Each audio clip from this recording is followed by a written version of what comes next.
wọ́n ní kò sẹ́ni tí ò ní kú, kò sẹ́ni tí oko bàbá rẹ̀ ò ní dìgbòrò. Ọlọ́run ọba mi òkè dákun dábọ̀ ṣàánú wa lórílẹ̀‐èdè Nàìjíríà.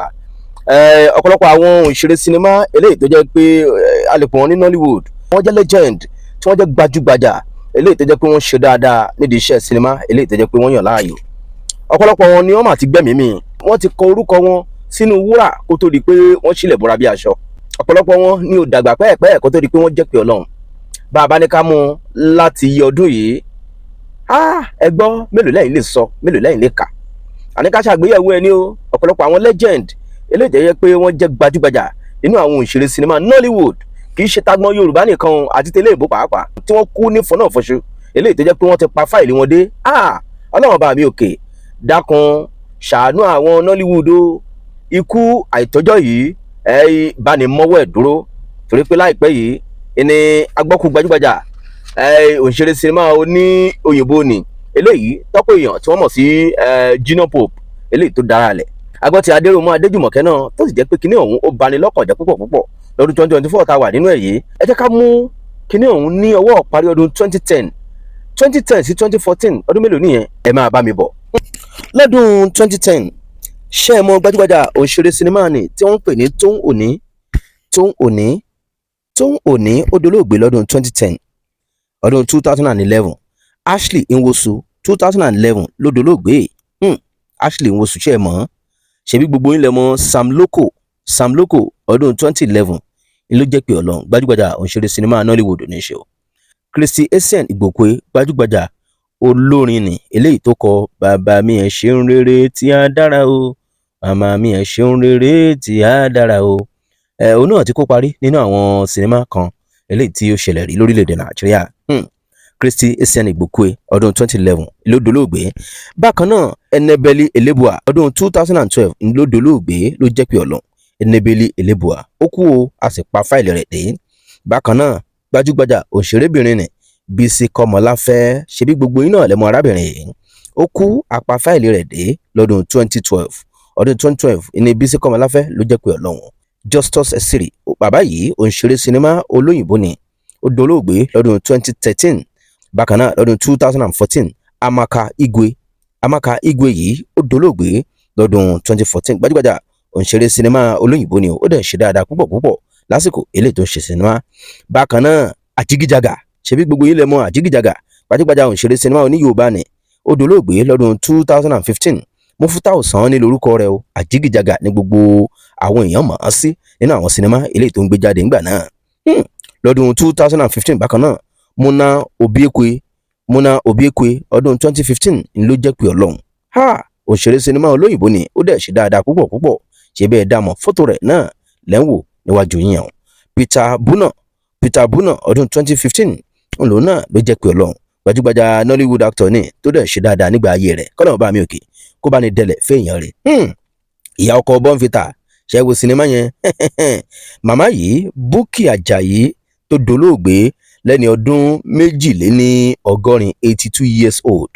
Ọdún 2016 ìní Bukky Ajayi ló dolóògbé, kọ́lọ́run bá tẹ̀ sáfẹ́fẹ́ rẹ̀ o.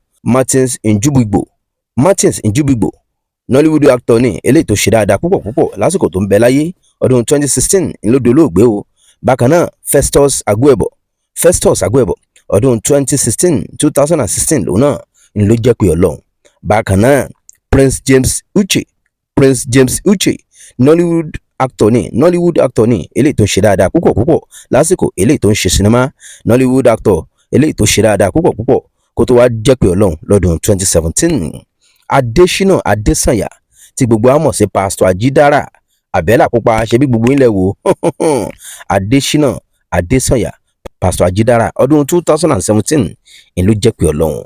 Bákan náà lọ́dún 2017 bákan náà Adébáyọ̀ Fálétí, gbajúgbajà òṣèré sinimá ni eléyìí tó jẹ́ pé tá a bá pè ní agbẹ́dẹ̀gbẹ́yọ̀ àjàyọ̀pá, ìlúmọ̀ọ́ká gbajúgbajà òṣèré sinimá ni eléyìí tó dolóògbé ní àsìkò ogbó rẹ̀.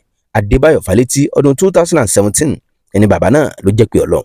Bákan náà Aishat Abímbọ́lá, ikú Aishat Abímbọ́lá yìí ó dunni púpọ̀ lọ́dún 2018 ẹni Aishat Abímbọ́lá ló dolóògbé, kọ́lọ́mọ ọba mi òkè kó bá ní fọ̀rùn kẹ́. Bákan náà Jennifer Omole ọdún 2020 ni ìyẹn dolóògbé o. Jennifer Omole ọdún 2020 ẹni ìyẹn ló dolóògbé. Bákan náà Jamelson Madukwe ọdún 2021 ẹni ìyẹn ló jẹ́ pé Ọlọ́run. Nollywood actor ní o tó dẹ̀ ṣe dáadáa lásìkò eléyìí tó ń ṣe sinimá olóyìnbó. Victor Ọláìtàn of Tinsel, ṣebí gbogbo yín lẹ wo Tinsel, wọ́n sì ń ṣe náà lásìkò yìí Tinsel eléyìí tí wọ́n máa ń ṣe ní Africa Magic Family ní àwọn soap opera yẹn, àwọn ní Tinsel. Victor Ọláìtàn ẹ̀bẹ̀ mọ ọ̀gbẹ́ni yẹn tó máa ń sọ ìbò dáadáa báyìí, tó dúdú tó ṣe òrùngbọ̀n yẹn, fọ́tò ẹ̀ náà lẹ́ ń wò níwájú yẹn. Victor Ọláìtàn of Tinsel ó dolóògbé lọ́dún 2021. kọ́lọ́wọ́ bá mi òkè kó bá ní tẹ̀ sáfẹ́fẹ́ rẹ̀. Bruno Nwoha òun náà jẹ́ pé Ọlọ́run lọ́dún 2021. Àpá fáìlì rẹ̀ dé. Bruno Nwoha ọdún 2021 ló dolóògbé. Ada Jesus ọdún 2021 ló dolóògbé. Ẹ̀bẹ̀ mọ in tó sọ̀ráǹdì ikú arábìnrin yìí. Ada Jesus odò ní púpọ̀ wọn ló bú pásítọ̀ kan ṣègbà kankan ẹ má jà lọ ọbẹ̀ yẹn torí pé ẹni tó bá ti kú a kì í fi bẹ́ẹ̀ sọ̀rọ̀ rẹ̀ kìkì kákan máa ṣàdúrà fún wọn ni kọ́lọ́mbà ní fọ̀rùnkẹ́ gbogbo wọn. Ọdún 2021 ní Ada Jesus ẹni ó kú ní ìfọ́nàfọ́ṣù a sì pa fáìlì rẹ̀ dé. Rachel Oniga gbajúgbajà òǹṣeré sinimá oní Yorùbá àti tẹ̀lé ìbò náà o. Rachel Oniga ọdún 2021 ẹni ìyá yìí ló jẹ́ pé Ọlọ́run ó ṣe dáadáa púpọ̀ lásìkò eléyìí tó ń bẹ láyé kọ́lọ́mbà mi òkè kó bá ní dẹ̀lẹ̀ fẹ́ẹ̀yàn rẹ̀. Ernest Azuzu ọdún 2021 ló jẹ́ pé Ọlọ́run. Bákan náà Sam Obiago ọdún 2021 lòun náà ló dolóògbé. Adayemen ọdún 2022 ló jẹ́ pé Ọlọ́run ó sì dùn ní púpọ̀ torí pé arábìnrin n tó sọ̀ráǹdì ikú tiẹ̀ náà ó ṣe ní kàyéfì púpọ̀ kọ́lọ́run bá mi òkè kó bá ní tẹ́ gbogbo sáfẹ́fẹ́ rẹ̀. Gbénga Richard yìí òǹṣeré sinimá olóyìnbó ni o. Ẹ ti máa rí bẹ́ẹ̀ ṣe rí fọ́tò yẹn mo mọ̀ wípé ẹ gbọ́dọ̀ ti rántí ẹ̀. Gbénga Richard ọdún 2022 ló jẹ́ pé Ọlọ́run. Bákan náà arábìnrin Chinedu Bernard ọdún 2022 ló dolóògbé. Lọ́dún 2023 ọdún tá a lò kọjá ọ̀pọ̀lọpọ̀ àwọn legend eléyìí tó jẹ́ pé àgbọ́sọgbánù ẹni ikú wọn dolóògbé a sì pa fáìlì wọn dé níwájú Ọlọ́run. Saint Obi ọdún 2023 ló jáde láyé, gbajúgbajà Nollywood actor ni eléyìí tó ṣe dáadáa lásìkò tó ń ṣe fíìmù. Saint Obi ó dolóògbé lọ́dún 2023. Murphy Àfọlábí ikú rẹ̀ àgbọ́sọgbánù ni mi ò lè gbàgbé. Nínú oṣù karùn-ún lọ́dún 2023 gbogbo ìlú mi tìtìtìtìtì Murphy Àfọlábí ó kú o a sì pa fáìlì rẹ̀ dé. Don Bruno ọdún 2023 ní Nollywood actor yìí náà ẹni ó dolóògbé. Adédìgbà Mukaila ẹ̀bẹ̀ tí wọ́n ti bàbá yìí ògbóǹtarìgì òǹṣeré sinimá oní Yorùbá ní ọdún 2023 ìlú náà ló jẹ́ pé Ọlọ́run. Ẹni tó ga jùlọ ní lórílẹ̀‐èdè Nàìjíríà tó jẹ́ pé òǹṣeré sinimá náà ní Afeez Agoro ọdún 2023 ènìyàn náà ẹni ó dolóògbé. Ká sọ̀rọ̀ nípa Mohbad ní ìlérí Olúwa Alọ́ba èyí kì í ṣe òǹṣeré sinimá àbí ó kàn wá sí mi lọ́kàn náà ni. Mohbad ó mà ṣe o ẹ jẹ́ ká kó ń bẹ̀.